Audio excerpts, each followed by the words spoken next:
Claramente llevo 2 décadas sirviendo al Señor y hoy día me toca estar delante de ustedes por amor a Dios, y claramente no es uno de mis mejores días. No estoy pasando la mejor temporada, no porque no tenga fe, sino porque claramente a veces hay ciertos días que uno sabe que en algún momento van a llegar. Hay ciertas llamadas que van a suscitarse. Uno no va a andar en la vida pensando que eso va a pasar todo el tiempo. Sin embargo, hay una llamada que nosotros vamos a atender en algún momento que no queremos. Y yo daría lo que fuese por nunca escucharla. Sin embargo, tal vez la tengamos que atender.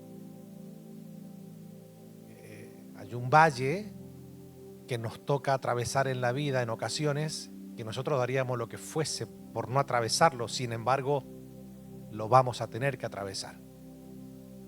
Hay momentos en la vida donde el escritor de Eclesiastés dice que hay tiempos de reír, de abrazar, de gozarse, y gloria a Dios por esos momentos. Son muchos, son innumerables de ese tipo de momentos que Dios me ha permitido experimentar.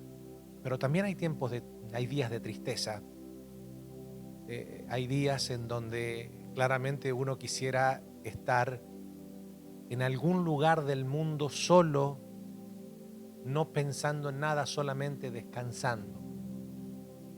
Y es ese momento en donde uno tiene que entender que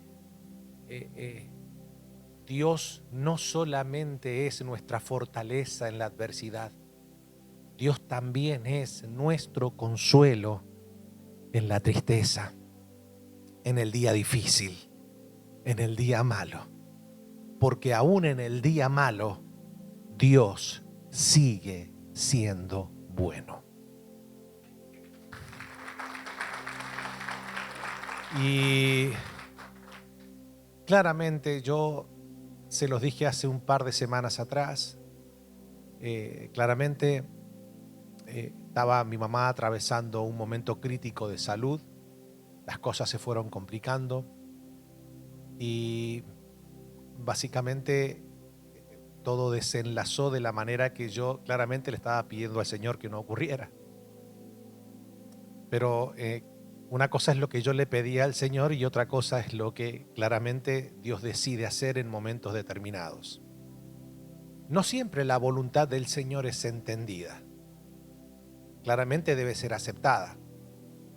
Aceptada en el sentido de que siempre la voluntad del Señor es buena, es agradable y es perfecta, a pesar de que nosotros no lo logremos asimilar del todo. Y Cuando yo terminé de predicar el domingo pasado un mensaje que Dios me dio que le titulé procura o que el día malo no nos sorprenda sin las vestiduras de Dios. Claramente el hecho de ser creyentes, de amar a Dios, de ser cristianos, no nos hace haber exentos de atravesar un día malo, que no necesariamente son 24 horas. Claramente es una temporada, es un tiempo, para que, habiendo acabado todo, dice Pablo, estemos firmes, fortalecidos. Porque tener fe no es evitar pruebas, tener fe es salir victorioso de ellas. Tener fe no es decretar que el día malo no va a llegar, tener fe es salir firme y fortalecido de ese día malo.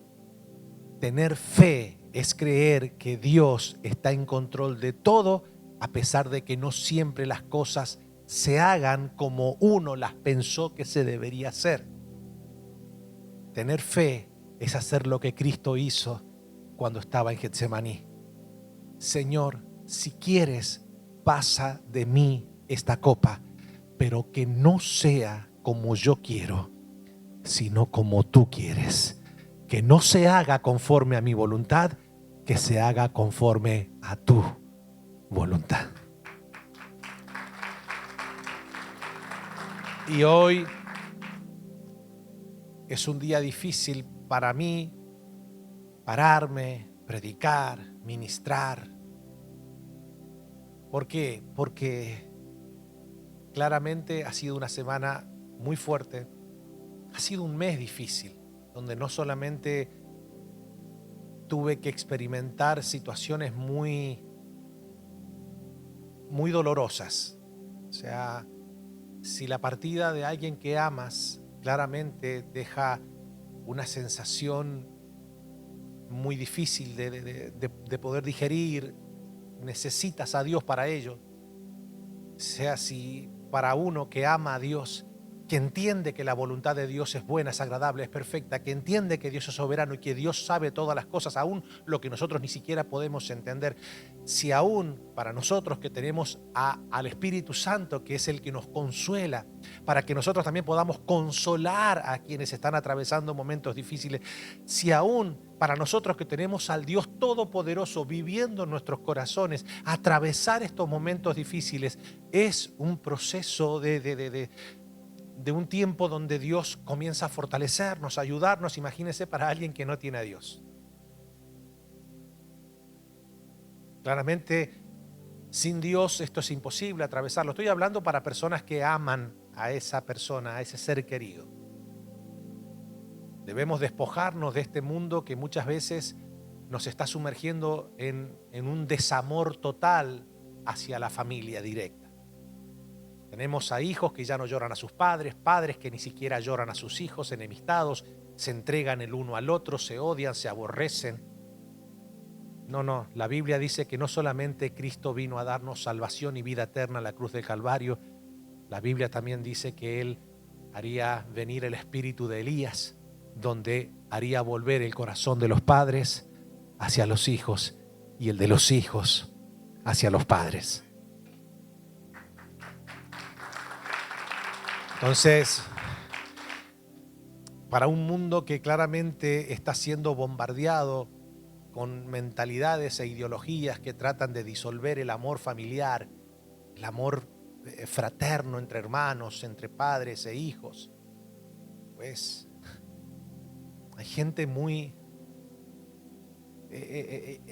sumergida en la insensibilidad, pero claramente Dios entiende el dolor que se experimenta cuando nos toca despedir a un papá, a una mamá, a un hijo, a una hija, a un hermano, a alguien que forma parte de nuestro círculo íntimo, familiarmente hablando.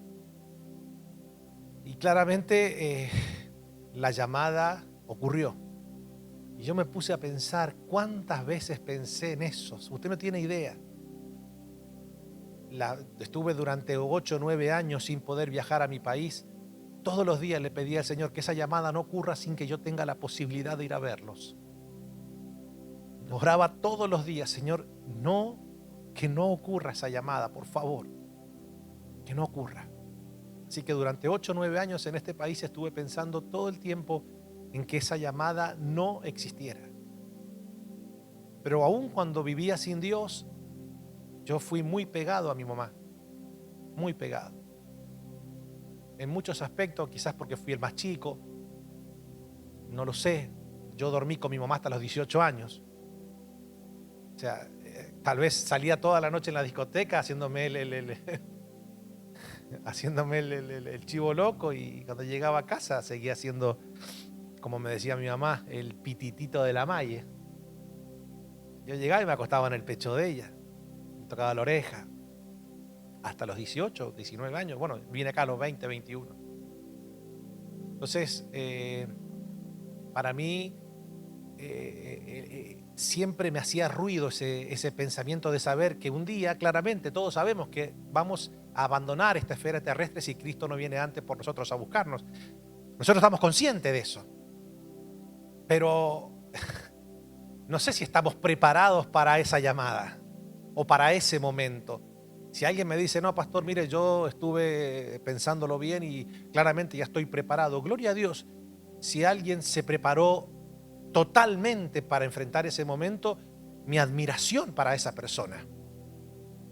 Siempre y cuando la persona esté preparada de una manera adecuada. Ahora, si la preparación fue provocar un corazón insensible, duro e ingrato hacia el que te dio hacia el instrumento que Dios utilizó para darte vida, me parece que no es una preparación, ese es un caparazón de insensibilidad que tarde o temprano la vida te la va a facturar. ¿Se entiende? Porque nosotros no podemos esperar que nuestros hijos se acuerden de nosotros cuando nosotros nos olvidamos de nuestros padres. Todo lo que el hombre siembra, eso mismo cosechará. Si nosotros amamos, honramos, respetamos, valoramos y amamos a nuestros padres, eso mismo vamos a cosechar el día que nuestros hijos nos vean envejecer. Nos van a amar, nos van a respetar, nos van a bendecir, nos van a ayudar y van a estar con nosotros. Eso fue lo que hizo mi mamá. Mi mamá, a pesar de que le tocó en gran medida de nuestra niñez enfrentar sola para un tiempo en Argentina bastante difícil. No eran tiempos o vientos favorables lo que se vivían en la Argentina de los 80. Veníamos ya hasta de una guerra perdida con los británicos en el año 1982. Yo tenía 2, 3 años de vida. 1985 nos tocó vivir un terremoto donde se cayó la casa en donde nosotros vivíamos. Y de allí, pues, mi papá, siendo una persona que con su vida claramente a veces se perdía, se iba, no volvía. Y a mi mamá le tocó estar con 3 hijos a cuesta, trabajando de 6 de la mañana a 6 de la tarde todos los días, dejando de comer muchas veces ella. En el trabajo donde ella estaba le ofrecían una consumición, trabajaba en un restaurante y esa consumición ella decidía no comérsela para poder traerla a la casa y que sus 3 hijos tuvieran algo para comer. Vivíamos arrimados, allegados, no sé, arrimados se le dice en Argentina cuando alguien te dice, bueno, mira, me das lástima, ahí tirate un colchón en la sala y acostate con tus 3 hijos. La cuestión es que no duermas afuera. Y bueno, ustedes saben que es incómodo estar arrimado en un lugar, porque te sentís como que no podés hablar, no te podés bañar, no te podés sentar, no podés abrir la nevera, no podés prender la cocina. Te sentís incómodo, ¿sí o no? Entonces nosotros esperábamos a que mi mamá llegase para poder comer algo. Son esas cosas en donde mi mamá podría haberse ido, dejarnos a la intemperie. Sin embargo, ella decidió ponerle el pecho a la situación. Estar dispuesta a todo con tal de que sus hijos no durmieran en la calle y de que tuvieran algo, que no se fueran a dormir con el estómago vacío. Claramente, ella fue un ejemplo para nuestras vidas. Lo dio todo, y no digo todo en el aspecto de que tenía mucho, pero sí lo poco que tenía lo brindó para que nosotros pudiéramos tener una educación, para que nosotros pudiéramos enfrentar la vida. Y vaya que sí nos enseñó. Mi mamá no era una filósofa griega, no tuvo los mejores estudios, no tuvo la mejor crianza, pero lo que nos brindó nos ayudó para enfrentar la vida. Y en sus 30 días finales, donde le tocó enfrentarlo dentro de una clínica, allí estaban sus 3 hijos, los que ella decidió no abandonar en el momento de crisis. Allí estábamos los 3, con el amor que ella se ganó para que nosotros la acompañásemos en el momento más difícil.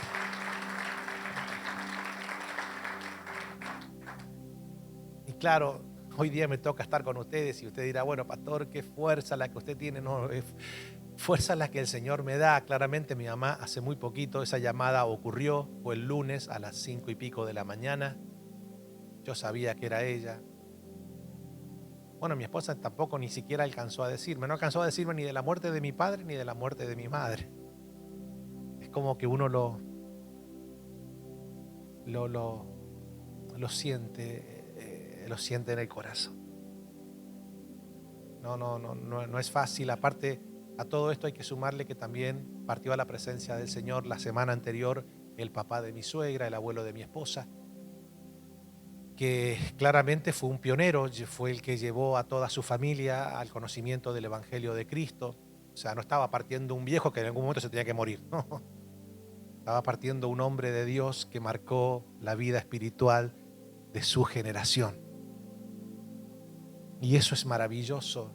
Ha sido, la verdad, un mes muy delicado, muy fuerte.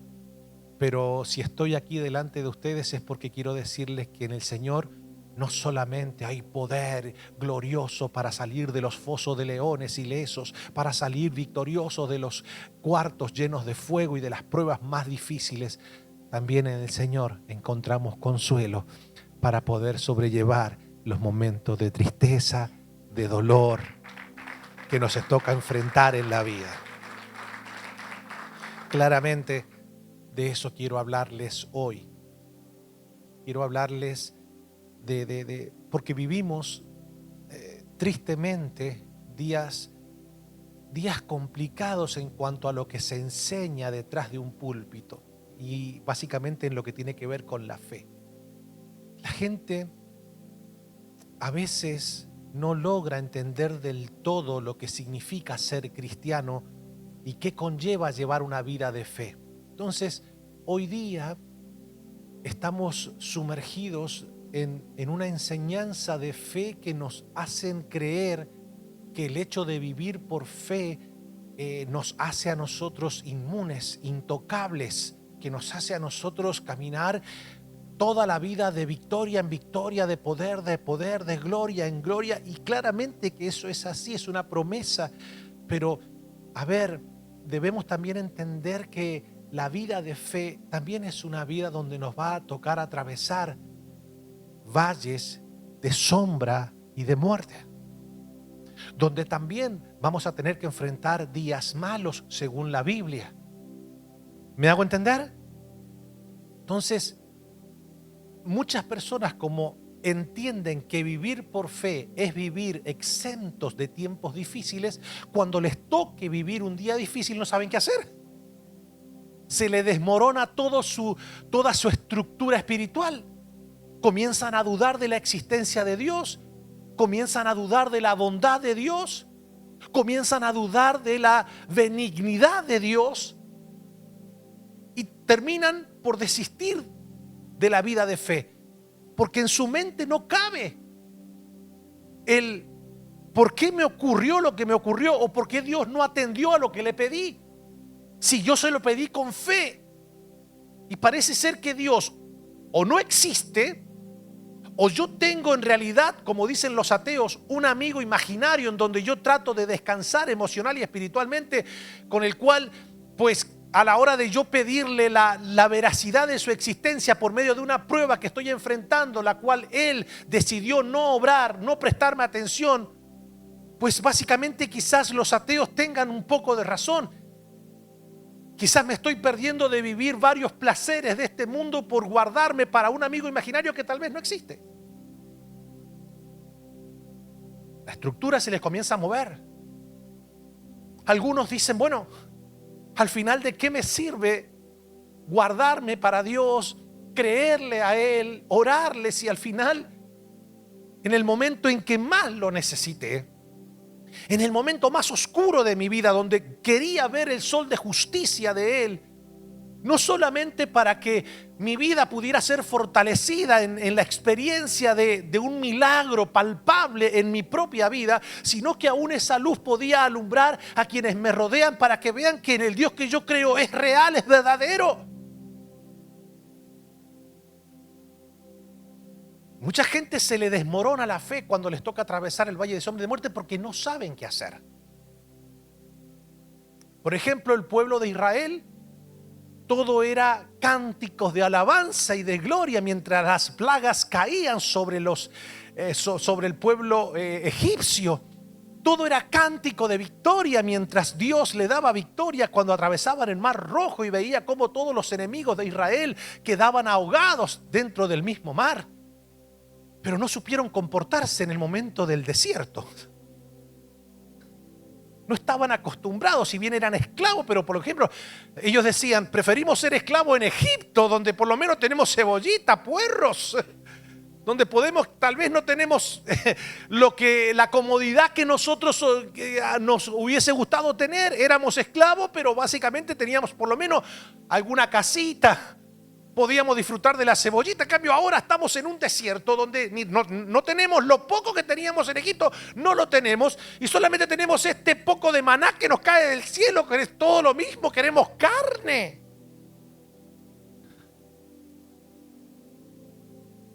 Para ellos la vida de fe se basaba en que decían tac, y ahí caía la gloria, pac, y ahí caía la gloria. ¿Me entendés? Ahora de repente se encuentran en un desierto donde Dios los hace transitar y ellos no estaban acostumbrados a ese terreno, no supieron comportarse. Por ende, lo que podía ser algo transitorio, un día malo, que no necesariamente son 24 horas, sino que es un periodo de tiempo determinado por Dios, ¿sí o no? Algunos calculan que se iban a demorar un par de semanas los judíos transitando el desierto hasta llegar a la tierra que Dios les había prometido. Bueno, eso se transformó en 40 años y esa generación, la cual tenía la promesa de vivir en una tierra que fluye leche y miel, pereció.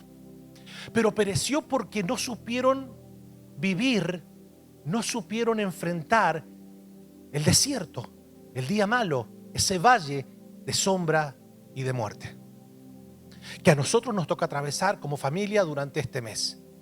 Estamos atravesando el valle de sombra y de muerte. Y mi deber como pastor es enseñarles a ustedes que la fe no solamente nos ayuda a vivir tiempos gloriosos y alcanzar promesas maravillosas. La fe nos ayuda a estar revestidos de la armadura de Dios y estar firmes en el día malo. La fe nos ayuda a transitar desiertos. La fe nos ayuda a atravesar valles de sombra y de muerte.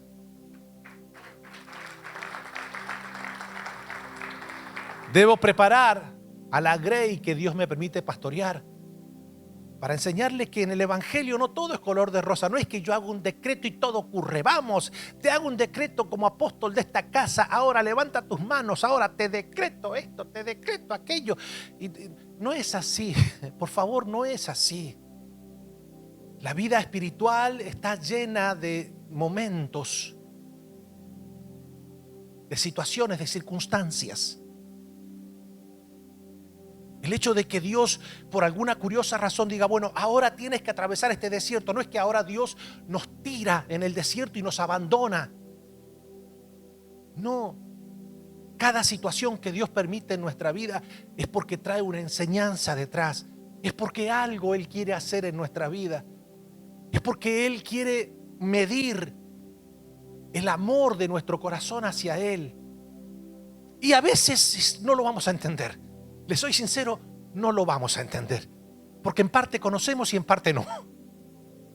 En parte Dios en su misericordia nos revelará el porqué de una situación que atravesamos y en otras no. Porque por más que Él nos explique, a veces no estamos ni siquiera dispuestos a aceptar su explicación.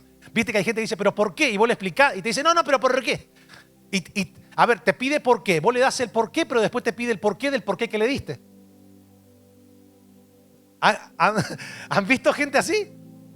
Que vos decís, ¿pero por qué me hiciste esto? Bueno, te dice esto porque esto. Y después te pide el porqué del porqué que tú le diste. Entonces cuando le das el porqué del porqué que tú le diste, te pide el porqué del porqué que tú le diste. Es como esa persona que te dice, ¿quién hizo a Dios? No, si yo te digo quién hizo a Dios, entonces tú me vas a preguntar, ¿y quién hizo el que hizo a Dios? ¿Y quién hizo el que hizo a Dios?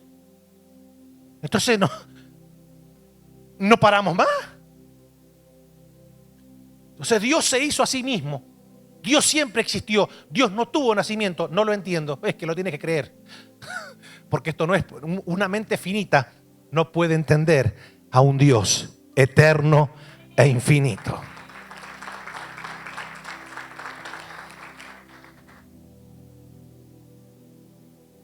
Saber comportarse en el valle de sombra y de muerte, saber qué hacer, es importantísimo.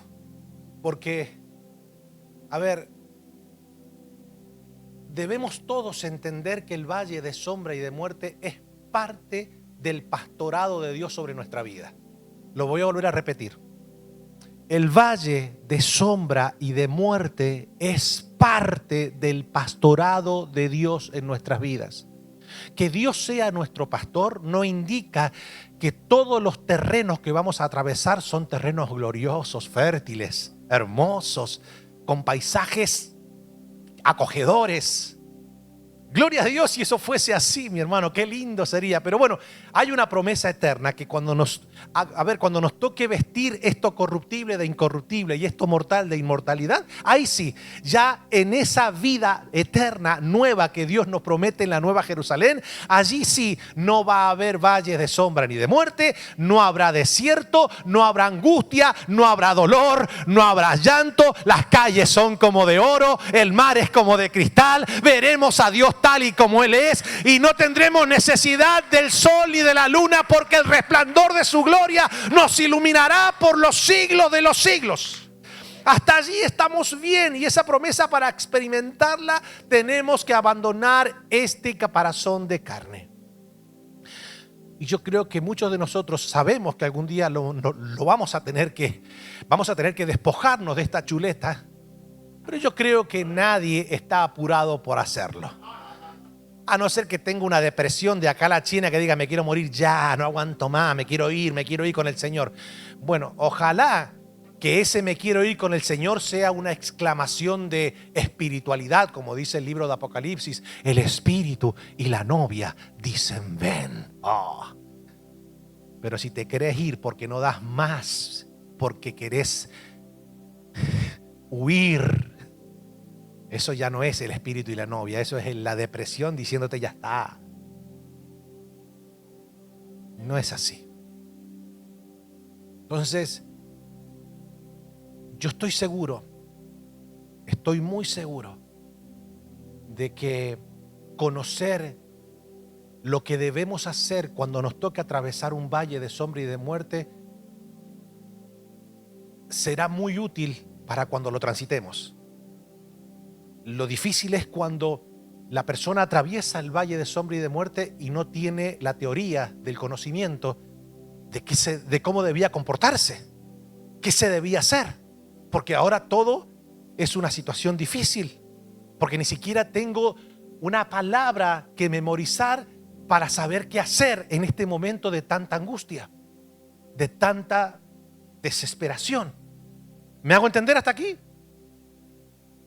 A mí, en este tiempo, lo que me ha ayudado a transitar este momento es el tener la bendición de haber conocido de antemano cómo debemos nosotros comportarnos, transitar este momento.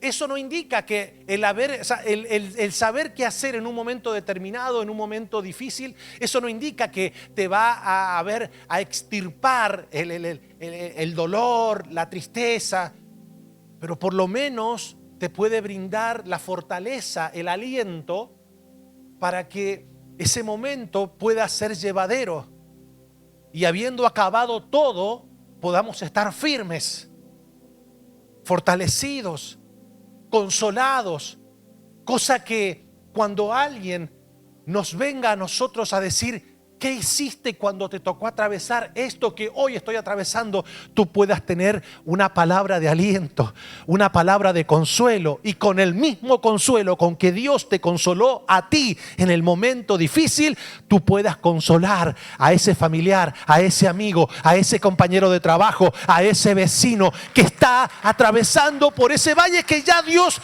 te permitió atravesar a ti. Ahora, el valle de sombra y de muerte no debe ser nuestro hábitat. Es un valle que nosotros debemos transitar, sí, pero no debemos llevar material de construcción a ese lugar. Porque no es un lugar para vivir. Yo tampoco, Siri. Esta no tiene fe, si más incrédula.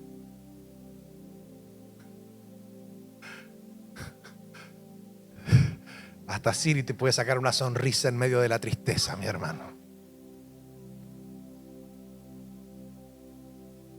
Hay gente, mi hermano, que lleva el material de construcción para hacer su efficiency de depresión en el valle de sombra y de muerte.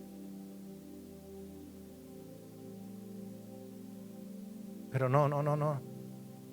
El valle de sombra y de muerte debe ser transitorio y se debe atravesar con Dios guiándote. No pienses que ese valle de sombra y de muerte lo podemos transitar solos. No existe. No conocemos el mapa. No conocemos cómo salir de allí. Y por eso que le he titulado esta palabra que voy a compartir con ustedes: el valle de sombra y de muerte, de oscuridad y de muerte. ¿Cómo nosotros podemos atravesarlo? ¿De qué manera?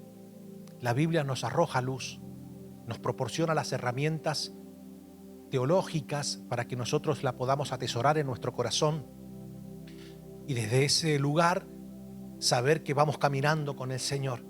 Y cuando nos toque atravesar ese valle de sombra y de muerte, el Espíritu Santo tendrá un depósito donde pueda recurrir para hacernos recordar lo que se debe hacer.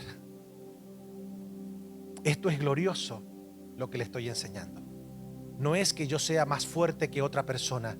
Claramente las piernas me han temblado, claramente es una situación a veces hasta de falta de aire, claramente fue muy difícil hablar en el momento en que tuvimos que despedir el cuerpo de mi mamá en el cementerio. ¿Usted cree que es fácil? Claramente, si no es fácil cuando te toca hacer una reunión protocolar para despedir a un ser querido de alguien, uno como pastor lo debe hacer permanentemente.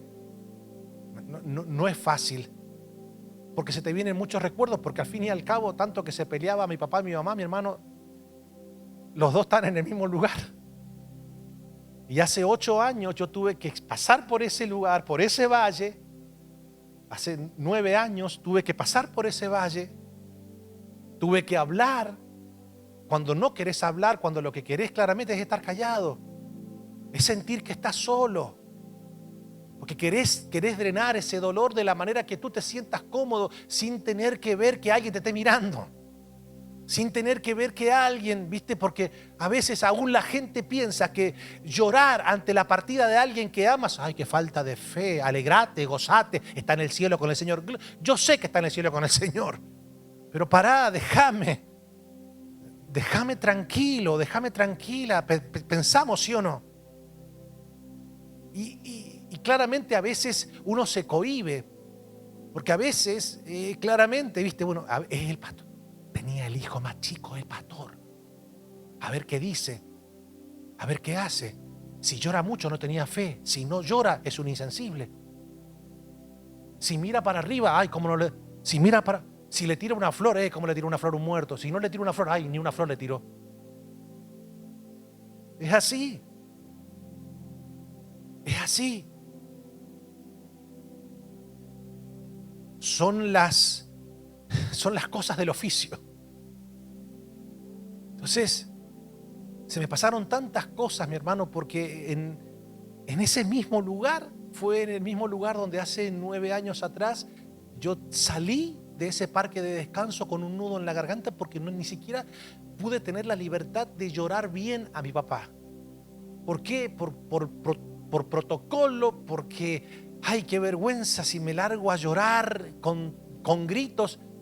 Imagínate qué va a pensar esta gente. En fin, todas las cosas que uno, por tonteras en la mente, porque al final esa gente se va a su casa, se va a tomar unos mates y se va a largar a reír. El que se lleva el dolor por un par de días hasta que Dios termine de curar la herida es uno. Bueno, y se me cruzaron muchas cosas en la cabeza. Sinceramente no tenía ganas de hablar. No tenía ganas de hablar con la partida de mi papá, mucho menos sabiendo que se me venía todo a la mente y sabiendo que debajo de ese cajón estaba el cajón de mi papá. Y arriba estaban poniendo el de mi mamá. No tenía ganas de hablar, pero quedaba mal, el hijo más chico. Despidió a todo el mundo en diferentes velorios. ¿Cómo no va a hablar de su mamá? ¿O será que no tenía nada que hablar de su mamá? Pero también había familiares. Y decís, bueno, digamos algo. Está todo muy silencioso esto acá, está todo muy vacío. Entonces yo, mirando el episodio, estando en el mismo valle de sombra y de muerte, no sabes cómo reaccionar. Porque claro, el hijo más chico es el pastor. Entonces no sabes si ser hijo o si ser pastor en ese momento. Porque el hijo claramente, el hijo quiere estar allí y nada.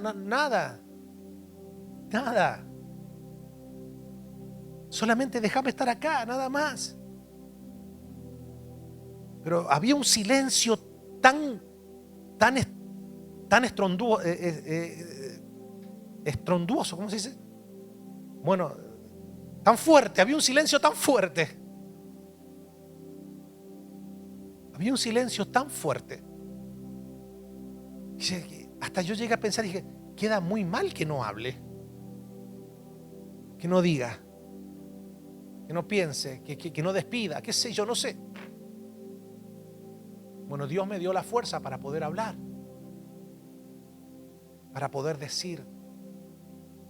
Porque tal vez, sacando este plano, también hay familiares que dicen, bueno, estoy esperando una palabra de aliento en este momento. Y uno también ahí debe tomar el rol de brindar y no ser tan egoísta y decir, no me voy a quedar solamente conmigo. Porque también hay otros familiares que también amaban a mi mamá igual que yo, que tal vez necesitan esa palabra de aliento en ese momento. ¿Se dan cuenta, verdad? Es todo una incertidumbre. Entonces ese valle fue claramente una situación complicada, que yo no quería estar. No quería estar en ese lugar, que por tantos años de mi vida yo pensé que un día iba a llegar, pero yo sabía y pensaba y decía que, a ver, tantas cosas. Pero ahora me toca estar con ustedes, han pasado pocos días, llegué recién el jueves a la noche, está todo muy fresco. El pastor Roberto tuvo la gentileza de decirme, pastor, está tranquilo, no, si sientes que todavía, y claramente yo, a ver, esta mañana hasta último momento yo no tenía sinceramente a ver, claramente. Sin embargo, estoy delante de ustedes hoy, no porque esta mi carne diga qué fuerte es la carne esa del pastor, qué carne es carne, qué es lo que es vacío, qué es lo que entraña, qué tipo de carne es esa, porque es muy buena esa carne. No, estoy aquí porque quiero dejarles saber que el mismo Dios que me consuela es el mismo Dios que nos consuela a todos, que nos fortalece a todos y que claramente No solamente hay que glorificar a Dios en el testimonio que yo esperaba recibir, hay que glorificar a Dios aún cuando el escenario es completamente diferente al que nosotros esperábamos. Y eso no indica que Dios no escuchó, eso no indica que Dios no tuvo el poder para hacer el milagro. Eso es lo que indica que Dios es un Dios omnipotente, un Dios glorioso, un Dios eterno y un Dios que sabe lo que hace, a pesar de que nosotros muchas veces no entendamos el por qué lo hace, cómo lo hace, cuándo lo hace. Lo que sí debemos saber es que si Dios lo hace, es bueno, agradable y perfecto.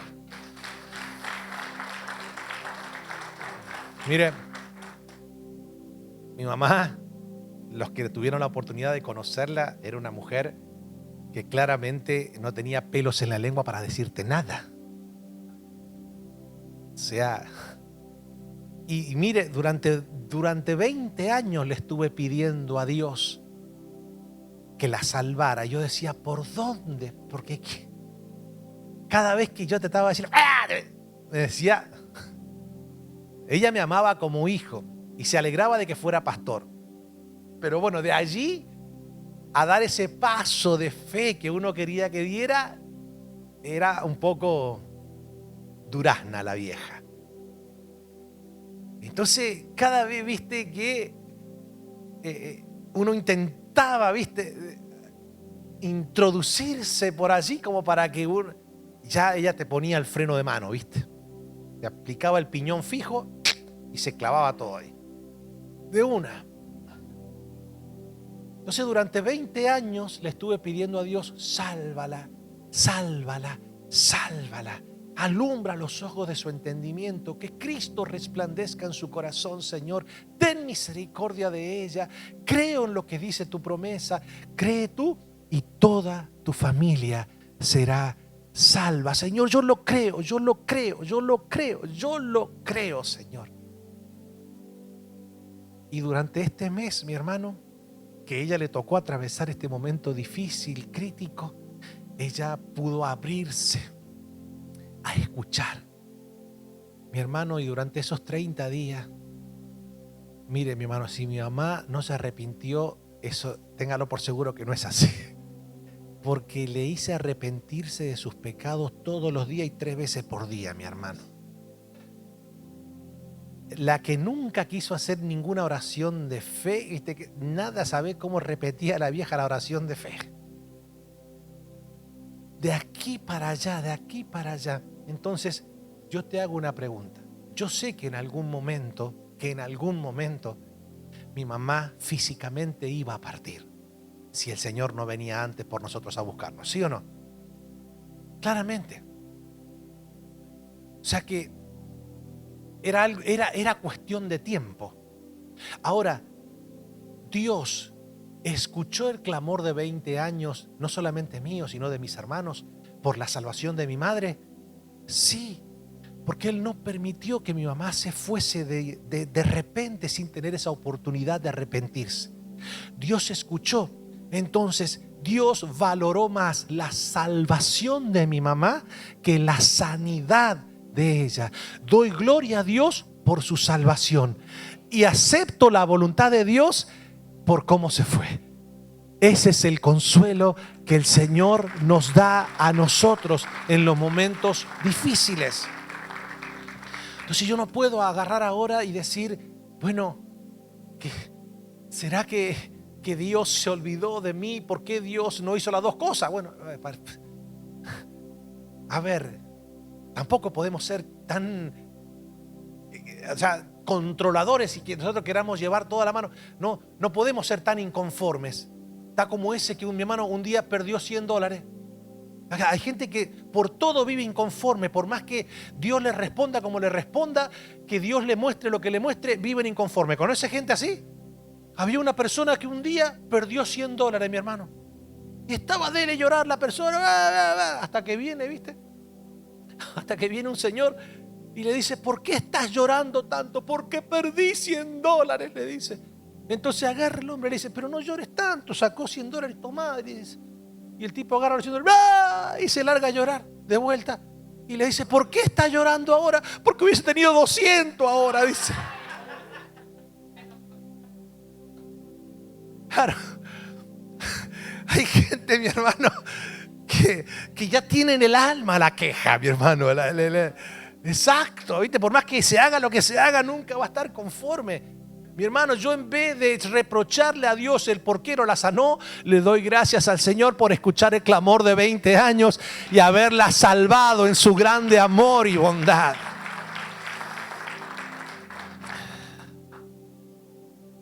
Así que, ¿cómo debemos atravesar el valle de sombra y de muerte? Y esto quiero acentuarlo en el corazón.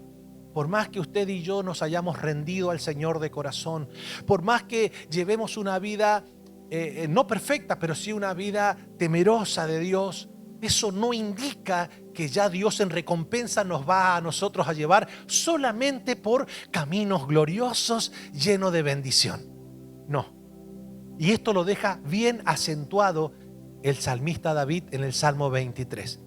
Y dice algo, me dan 5 minutos y se lo explico, que esto es muy importante que lo entendamos, cómo debemos comportarnos, qué debemos hacer en esa situación donde nos toca atravesar el valle de oscuridad, de sombra y de muerte. Anote esto que es interesante. El salmista comienza haciendo una confesión maravillosa. Dice, Jehová es mi pastor. ¿Cómo nosotros personificamos a Dios? ¿Cómo nosotros decimos Jehová es mi pastor? Bueno, la Biblia es mi pastor. O sea, la Biblia es mi guía. O sea, ¿cómo nosotros representamos a Dios en estos días, ya que a Dios no se le puede hacer una imagen? ¿Sí o no? Entonces, ¿cómo sería la exclamación o la confesión nuestra? El salmista David dice, Jehová es mi pastor. Jehová es mi guía. Bueno, nosotros decimos, la Biblia es mi guía, que es la palabra de Dios. ¿Se entiende? No se puede decir, Jehová es mi pastor, pero no creo en la Biblia. Porque la palabra pastor significa guía, aquel que va adelante buscando lo mejor para el rebaño que está guiando. Entonces no se puede decir Jehová es mi pastor y no abrimos nunca la Biblia. No nos dejamos dirigir por la Biblia. Nos dejamos solamente guiar por las corazonadas nuestras. Viste que hay gente que dice, ay, yo tengo un pálpito, yo me guío por mis pálpitos, porque yo tengo una... ¿Cómo se dice esto cuando... un sexto sentido, ¿viste? Cuando dicen, no, yo tengo un presentimiento, yo me guío por lo que yo presiento, porque siempre le doy en el clavo. Tengo un presentimiento preciso. Yo siempre me dejo guiar por mis corazonadas, porque claramente, ¿viste? El corazón, mira, te tengo noticias. La Biblia dice, engañoso es el corazón y perverso el descarado. ¿Quién lo conocerá? Así que no te dejes guiar por tu corazón, porque el corazón es engañoso. Ahora la palabra de Dios es veraz, es la brújula divina que puede conducir nuestras vidas hacia toda verdad en Cristo. Entonces, dice el salmista, Jehová es mi pastor. La Biblia es mi pastor, la palabra de Dios. Ahora dice algo interesante que no es compatible con lo que se enseña hoy, en gran medida en muchos lugares. Para hoy, para muchos, el hecho de que Jehová sea nuestro pastor es que todo nos sobrará. La Biblia no dice Jehová es mi pastor, todo me sobrará. O sea, no es lo mismo decir todo me sobrará a nada me faltará. Son dos cosas diferentes. Hoy se sufre mucho por las obras y se agradece poco por lo que Dios nos da. Hay mucha gente sufriendo por cosas que son efímeras, que son pasajeras, que tienen que ver puramente con lo terrenal. Y eso es una claramente situación trágica. Porque el cristiano debe entender que el hecho de que el Señor sea nuestro pastor, lo que nos garantiza es que nada nos va a faltar. ¿En qué aspecto? En qué comer, qué beber y qué vestir. O sea, el Señor promete que tú vas a tener un techo donde dormir, vas a tener un plato de comida en tu mesa y vas a tener algo de ropa que ponerte. Eso tiene que provocar en tu corazón y en mi corazón contentamiento. Teniendo esa bendición, eso indica que Dios está cumpliendo lo que promete. Nada me falta. ¿En cuanto a qué? Que comer, que beber y que vestir. Cuando yo tengo eso, cuando lo puedo ver en mi vida todos los días, el Señor está cumpliendo lo que nos ha prometido. Por favor, como lo dije en el primer servicio, no estoy diciendo con esto o haciendo una apología al conformismo y a no ir por más. Lo que estoy diciendo es que lo que viene después del qué comer, qué beber y qué vestir no nos puede a nosotros robar la gratitud de tener que comer, que beber y que vestir, y el contentamiento de tener que beber, que comer y que vestir. Eso es lo que estoy diciendo. Entonces el hecho de que Jehová sea mi pastor me garantiza de que nada me va a faltar. Pero mire, el salmista ahora dice claramente la vida que todos nosotros soñamos, de que Dios permita que nada nos falte, y después dice: en lugares de delicados pastos me hará descansar. Qué rico tener a un pastor así, ¿sí o no? Que no solamente me garantiza de que nada me falte, también promete llevarme a lugares de delicados pastos, que es el alimento, donde la oveja va y se nutre, y dice que son delicados pastos, me hace descansar. Mire ahora, dice, junto a aguas de reposo me pastoreará. Qué rico tener este caminar de fe con todas estas bendiciones. Ojalá que nuestra vida sea siempre así. Y sigue diciendo: junto a aguas de reposo me pastoreará, confortará mi alma, me guiará por senda de justicia por amor de su nombre. Ahora, hasta ahí diga conmigo: ay, qué lindo que es el Evangelio. Ay, qué hermoso. The Lord is my shepherd. Ok, the Lord is my pastor, my bishop.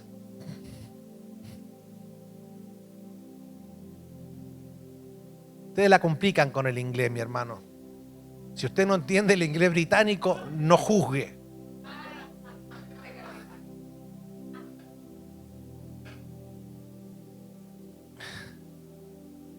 Ahora, todo, diga conmigo, todo es algo glorioso, es un poema maravilloso. Hasta el versículo 3, qué lindo que es que el Señor sea mi pastor. Diga conmigo: it's beautiful, it's awesome.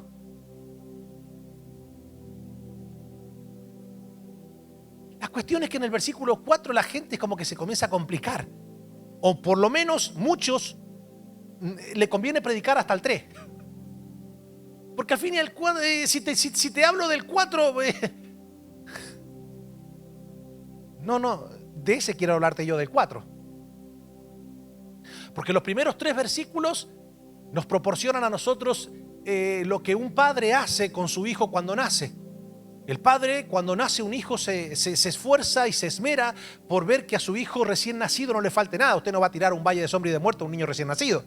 Usted lo va nutriendo, ¿verdad? Le va dando lo mejor para que vaya desarrollándose. Pero va llegando un momento en donde ya no es un niño, donde ya es un joven que ya tiene pelos en la rodilla y tú tienes que soltarlo.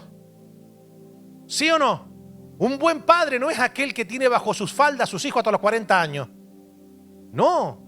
Nuestro deber como padre es solventar todo lo que ellos necesitan hasta los 18. Ya después de los 18 uno tiene que tomar otro rol de padre, que es el de enseñarle a volar, como lo hace un águila. El águila, ¿no cree usted que mantiene a su aguilucho toda la vida ahí debajo de su nido? No. Y el águila, mire que es bastante grosera para enseñarle madurez a sus hijos aguiluchos. ¿Sabe lo que hace? Como el aguilucho, mi hermano, está viviendo siempre debajo de las alas y la mamá es la que se encarga de ir a buscar, de traer, ¿me entendés? Si está lleno el supermercado, ella va y se mete y agarra con sus garras y se lleva todo. Pues llega un momento en donde la madre le dice, bueno, se te acabó el estar acá sentadito en casita, en el nidito, mientras mamá y papá se rompen el lomo para que a ti no te falte nada. Entonces ahora viene el hijo y le dice, whatever, vení para acá, whatever, vení. Que te voy a enseñar que en la vida no es whatever. No, vos le tenés que poner el pecho a las balas. Agarra con sus garras, lo levanta y el aguilucho empieza, I can believe. Oh, no. Oh, no. Tú no me puedes hacer esto, Dad, Mom. Que no puedo. No solamente que no puedo. Oh, mamá, si me suelta yo me muero. Yo me caigo. Yo me hago trizas en el piso. Bueno, si la mamá aguilucha fuera bastante latina, ay, bueno, ya para allá.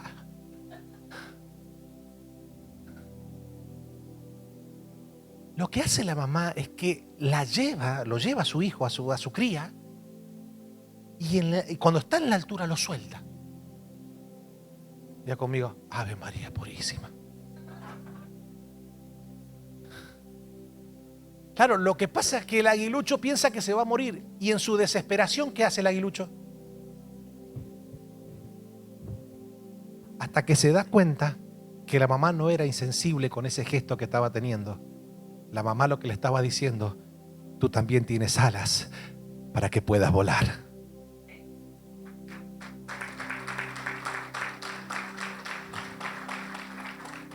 Entonces, ustedes, si profundizan en el texto bíblico, el valle de sombra y de muerte no aparece en el primer versículo, cuando todo comienza. Jehová mi pastor, y aunque ande en valle de sombra y de muerte, no temeré mal alguno. No.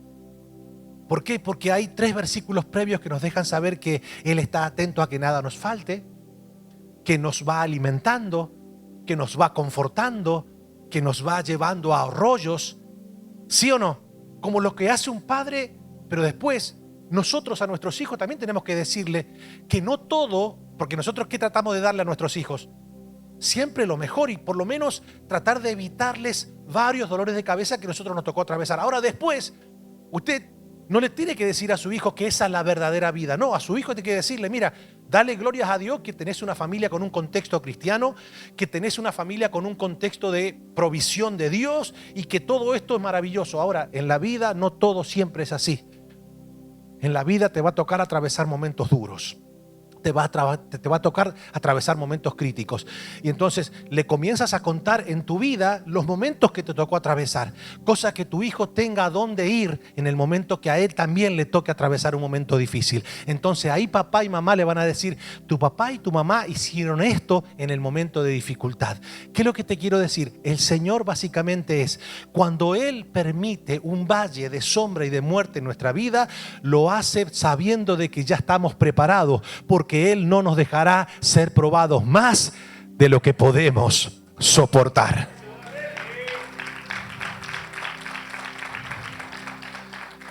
¿Por qué Dios no me dio este valle de sombra y de muerte, o no me hizo transitar por aquí hace 10 años atrás? Porque Él sabía que tal vez yo no estaba preparado. Ahora usted dirá, bueno, pastor, o sea que usted ya estaba preparado para este. No, pero si el Señor lo permitió es porque Él sabe que a pesar de que el dolor es fuerte, de que la tristeza es profunda, de que el valle claramente es incómodo, el Señor sabe, por eso que me tiene predicándoles a ustedes de fe, a pesar de que estoy atravesando el valle. Porque yo como pastor debo serles a ustedes de ejemplo. No les voy a hablar de algo que no he atravesado. ¿Sabes qué? El dolor es profundo, sí. La tristeza es grande, sí. Pero el Señor ha sido mi consuelo. El Señor ha sido mi fortaleza. El Señor es el que me mantiene de pie. Y puedo compartir con ustedes un mensaje de fe. Porque el mismo Dios que me consuela es el que nos consuela a todos nosotros.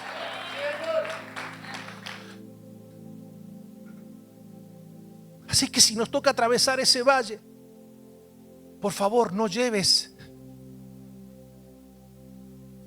elementos de construcción, porque no es tu estado final. No lleves madera y construyas un efficiency y en el valle de sombra y de muerte te hagas allí tu hábitat. y caigas en depresión, en angustia, y te acostumbres a vivir en la sombra. No, no. Lo que debes llevar es la certeza de que Dios está contigo. Eso es lo más importante.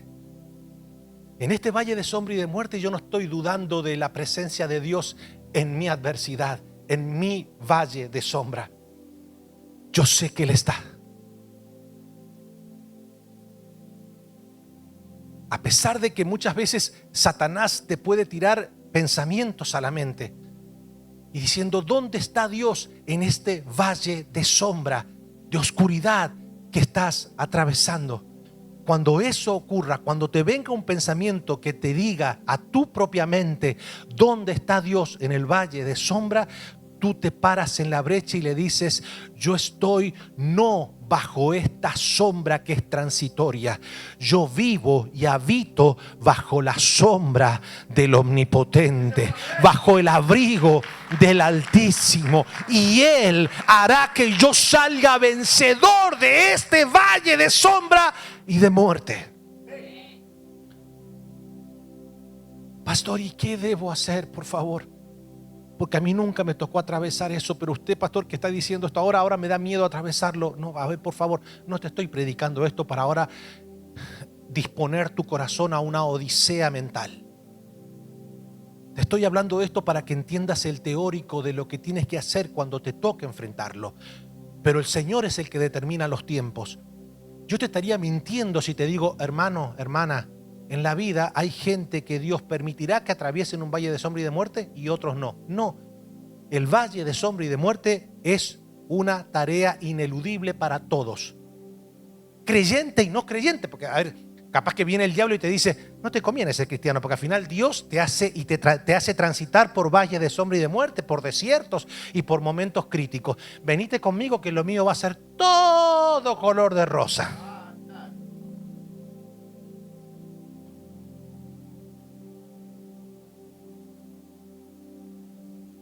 Entonces, cuando el Señor en su soberana voluntad permita que tú atravieses el valle de sombra y de muerte, ten por seguro que el Señor ya sabe que estás preparado para resistirlo. ¿Qué debemos hacer, pastor? Acá nos da algunos principios rápidos y con esto termino. Aunque ande en valle de sombra y de muerte, lo que está diciendo el David es, aunque Jehová sea mi pastor, no quiere decir que nunca transitaré por este valle de sombra. Y lo primero que dice es, no temeré mal alguno. No le des espacio al miedo, porque el miedo es cautivante, te neutraliza la fe. El miedo es la antítesis de la fe. Miedo es estar expectante de lo que Satanás puede hacer. ¿Se entiende? Cuando le abrimos la puerta al miedo, el miedo nos cautiva el pensamiento, nos paraliza y en ocasiones nos hace huir de la misma presencia de Dios. No dejemos que el miedo sea el que dirija nuestros pensamientos. Lo que está diciendo es, el salmista es, aunque es un valle oscuro, aunque hay peligro de muerte, no le voy a dar lugar al temor. No le voy a dar espacio al miedo. O sea, lo primero que debemos hacer es erradicar, es cerrarle la puerta al miedo. El miedo se aprovecha. Mire, cuando uno a veces, a mí no me gusta, claramente que no lo veo, porque al final no encuentro nada de edificante en ver una película demoníaca, de horror. Hay gente, mi hermano, que le encanta quiero ver una película de miedo, dicen. Voy a ver El Exorcista, que hace mucho que no veo a Linda Blair dar vuelta la cabeza así. Hay gente que dice, yo soy tan espiritual que a mí no me afecta ver películas de terror. ¿Sabes por qué no te afecta? Lo entendiste, ¿verdad?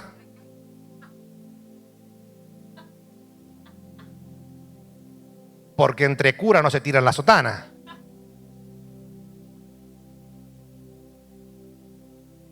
Nada, lo tenía que decir. Decime en qué te puede edificar una película demoníaca. En nada. En nada. Ahora, claramente, cuando, por ejemplo, no sé si a usted le ha pasado, que de repente usted va caminando por un lugar iluminado, un lugar turístico, y de repente usted tiene que doblar y no conoce la zona y se encuentra en un callejón donde está todo oscuro y hay algunos transeúntes por ahí. ¿Verdad? ¿Qué pasa con tu estado anímico? Ahí es claramente, porque ahí te puede entrar. Entonces, ¿qué pasa? Nosotros venimos caminando con el Señor, pastos frescos, arroyo, confort, nada me falta, y de repente me encuentro en ese valle de sombra y de muerte. Es allí donde uno debe entender que lo primero que va a querer acaparar nuestro corazón y nuestros pensamientos es el miedo. En ese momento cerrarle la puerta, pero cerrarle la puerta no porque tú eres muy valiente. El salmista dice: no temeré mal alguno, y da el porqué. El porqué es: porque tú estarás conmigo. O sea, el salmista no está... A ver, no es que él desecha el miedo porque está confiando en sus propias fuerzas para poder combatir cualquier enemigo que se le presente en ese lugar. Él no dice: no temeré mal alguno porque yo soy boxeador, no temeré mal alguno porque yo tengo experiencia, tengo asfalto. No, lo que el salmista estaba seguro era que el miedo no puede apoderarse de un corazón que tiene la certeza de que Dios está con él. Si Dios es conmigo, ¿quién contra mí? ¿Quién contra mí? Entonces, en ese valle de sombra y de muerte es donde nosotros debemos anclar nuestra fe, reconociendo de que Dios está con nosotros. Él es nuestro estandarte, Él es nuestra fortaleza, Él es nuestra torre fuerte, Él es nuestro escudo, Él es nuestro castillo, Él es nuestro amparo, Él es el que levanta nuestra cabeza, Él es el que nos ayuda en la debilidad, es Él el que nos fortalece aun cuando nuestras piernas quieren detenerse. Él es... Dios está con nosotros. En ese valle, no piense usted que hace como hacen muchos coyotes que hacen cruzar a la frontera, que cuando viene el valle de sombra y de muerte, que aparecen losetas por ahí, se van corriendo y dejan a la deriva toda la grey que vienen guiando, mi hermano. O como hay muchos pastores en la actualidad que cuando viene el tiempo crítico, cuando viene el tiempo de dificultad, abandonan la grey y se van a hacer sus propias vidas. No, el buen pastor su vida da por las ovejas. Ese es nuestro buen pastor. Él es el buen pastor. Yo dije: Jesús es el buen pastor. Él no abandona a sus ovejas cuando las cosas se ponen oscuras. Él sigue siendo quien guía nuestra vida. Él sigue siendo el que fortalece nuestra alma. Él sigue siendo el Rey de Reyes, Señor de señores. Lámpara es a mis pies tu palabra y lumbrera mi camino. En el lugar oscuro su palabra resplandece como una antorcha. Tenemos la palabra profética más segura. Él no te abandona, Él no te dejará. Él te dice: siempre te ayudaré, siempre te sustentaré con la diestra de mi justicia. Oh, póngase de pie, levante sus manos al cielo y dígale: ese es mi gran Señor, ese es el Rey de Reyes, Él es el Señor de señores, Él es el soberano Dios, Él es el que levanta mi cabeza. No temeré mal alguno, porque tú estarás conmigo. ¿Qué debemos hacer en el valle de sombra y de muerte? Tener la certeza de que Dios no nos abandona. Y cuando tú y yo le decimos: Señor, A pesar de que estoy atravesando esta situación, no tengo miedo porque tú estás conmigo. Esa es la mayor adoración que podemos darle a Dios. Oh, mi hermano, adorar a Dios cuando los pastos son verdes, cuando el arroyo nos da confort, eso es gratitud. Está bien que así sea, cuando todo marcha bien, cuando el camino es hermoso y en ese lugar logramos cantar y adorar y servir y glorificar a Dios, eso es gratitud, porque eso es reconocer que gracias a Él es que tenemos ese tiempo tan glorioso. Ahora cantar, adorar, glorificar, servir, honrar y bendecir a Dios en el valle de sombra y de muerte, aparte de ser gratitud, es fe. Es fe. Ese es nuestro pastor. Y dice el salmista: tu vara y tu callado me infundirán aliento. La vara era una herramienta que llevaba el pastor no solamente para corregir a la ovejita que se quería comportar mal en ese lugar. La vara también servía para espantar a las fieras que intentaban hacerle daño a la grey. En el valle de sombra y de muerte debes entender que ninguna arma forjada de las tinieblas prosperará contra ti. Porque cada vez que un enemigo espiritual se quiera levantar para venir y aprovecharse de la situación, la vara del Señor lo castigará. Lo castigará. Es por eso que cuando la oveja ve al pastor con la vara, entiende de que esa vara es la que el pastor utiliza para poder vencer y para poder corregir y para poder esparcir a los enemigos que vienen en pos de las ovejas. Cada vez que miro la vara, miro el poder de Dios y le digo: Señor, gracias, porque en este valle de sombra y de muerte no solamente tú eres mi sustento. En este valle de sombra y de muerte veo tu vara que va a castigar a cualquier demonio que quiera venir a hacerme daño. No vas a permitir que ningún enemigo espiritual me haga daño, porque tu vara me infunde aliento y tu callado me infunde aliento. Habrá alguien que le diga al Señor en esta tarde: Señor, yo te doy gracias, porque no me dejarás morir en